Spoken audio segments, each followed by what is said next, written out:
झारखंड में 10वीं परीक्षा के प्रश्न पत्र लीक मामले में पुलिस ने बड़ी कार्रवाई की है और अब तक 10 लोगों को गिरफ्तार कर जेल भेज दिया है। वहीं गिरफ्तार जो आरोपी हैं उनसे पूछताछ में कई जानकारी सामने आई है। इसे लेकर खुद डीजीपी ने बड़ा बयान दिया और डीजीपी ने बताया कि पूरी टाइमलाइन को समझाया कि कैसे झारखंड में प्रश्न पत्र लीक हुए थे। तो इसे लेकर एक बड़े अपडेट के तौर पर सामने आया है कि अब तक बात सामने आ रही थी कि कोडरमा से इस पूरे खेल को खेला गया था और कोडरमा ही पेपर लीक का सेंटर पॉइंट था। लेकिन डीजीपी ने बताया कि गिरिडीह में जब पेपर क्रॉस कर रहा था, जा रहा था ट्रक में, सील बंद तमाम लिफाफे थे, बोरे थे, तो उसे वहां पर एक व्यक्ति के द्वारा ब्लेड से पहले फाड़ा गया और उसके में से एक क्वेश्चन पेपर जो प्रश्न पत्र था वो निकालकर जेरोक्स कराया गया और फिर वापस उसमें रख दिया गया और जो जेरोक्स कॉपी थी वो पूरे झारखंड में वायरल कर दी गई। इस मामले में डीजीपी ने बताया कि 10 लोगों की गिरफ्तारी हो गई है और अभी भी जांच जारी है। जांच में कई चीजें निकलकर सामने आएगी। आपको सुनाते हैं क्या कुछ कहा डीजीपी अनुराग गुप्ता ने। पेपर लीक मामले में कल आप समीक्षा की, आज गिरिडीह से कुछ अरेस्ट पकड़ा गया उसमें देखिए डिटेल्स मेरे पास नहीं है, मतलब अभी मैं तुरंत में नाम मेरे को याद नहीं है, परंतु उसमें एक पूरी चेन थी और कोडरमा एसपी ने कड़ी मेहनत करके 1, 2, 3 ऐसे करीब 10 लोगों को पकड़ा और आखिर में पता चला कि गिरिडीह में ट्रक से पेपर को उतारते समय एक व्यक्ति ने ब्लेड से काट कर एक पेपर निकाला था उसमें से, जिसकी उसने फोटोकॉपी बना करके पूरा वायरल कर दिया। वो पेपर भी उसके घर से बरामद हो गया, सारे लोग अरेस्ट हो गए। इसमें हम लोग कड़ी कार्रवाई कर रहे हैं और मुझे उम्मीद है कि ये अब दोबारा ऐसी घटना नहीं घटती। कोई कोचिंग से जुड़ा था या नहीं? कोचिंग से नहीं जुड़ा था, नहीं, साधारण व्यक्ति है, एक ऑर्डिनरी लड़का है जो खुद पढ़ता भी था, लेबर का काम भी करता था, उसने काम किया और वो पकड़ा गया और पेपर रिकवर हो गया।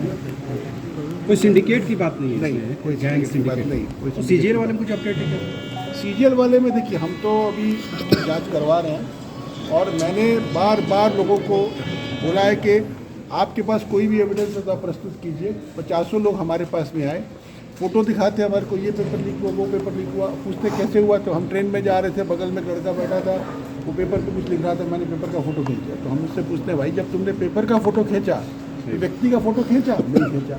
तो हमें कोई भी व्यक्ति के बारे में कोई भी जानकारी नहीं दे पा रहा। तो हमें लगता है कि कुछ प्रयोजित शक्तियाँ इस पूरे प्रकरण में पेपर को लीक आउट बताने का प्रयास कर रही हैं या पूरे व्यवस्था को बदनाम करने का प्रयास कर रही हैं। लेकिन फिर भी हम एक ओपन माइंड के साथ खड़े हैं। अगर किसी व्यक्ति के पास कोई भी ऐसा एविडेंस हो जो प्रूव कर सके कि पेपर लीक हुआ है, हम लोग उसको देखना चाहेंगे। अभी तक हमें ऐसा कोई भी तथ्य नहीं मिला जो ये प्रूव कर सके कि इसमें चोरी हुई। फॉरेंसिक रिपोर्ट आ गई? फॉरेंसिक रिपोर्ट आ गई, लेकिन फॉरेंसिक रिपोर्ट से प्रूफ नहीं होगा। इसलिए प्रूफ नहीं होगा कि आप अगर अपने मोबाइल का अगर आप अपना टाइम बैक करके, उसमें मेन आरोप क्या है? मेन आरोप ये है कि मान लीजिए पेपर 9 बजे शुरू हुआ तो 8:15 बजे पेपर हमारे पास आ गई, ये उसका कहना है। तो अगर आप अपने मोबाइल का टाइम को बैक डेट कर देते हैं और फिर किसी पेपर की फ़ोटो खींच फिर आगे ले आते हैं, तो उसको चेक करने का कोई मोबाइल का तरीका मेरी जानकारी में नहीं है। फॉरेंसिक उसको जाँच नहीं कर सकते, इसको प्रूफ और डिस्प्रूव करना असंभव है। परंतु मेरा कहना है कि जिन लोगों के द्वारा इस प्रकार की फ़ोटोएँ, इस प्रकार के तथ्य दिए जा रहे हैं, तो वो क्यों नहीं हमारे को नाम बताते उन लोगों के जिनके द्वारा ऐसा काम किया गया। एक भी नाम हमें अभी तक नहीं बताया गया, एक भी मोबाइल नंबर नहीं दिया गया। सिर्फ इस प्रकार की फ़ोटो दे करके पूरे व्यवस्था को, पूरे इन्वेस्टिगेशन को दिग्भ्रमित करने का प्रयास।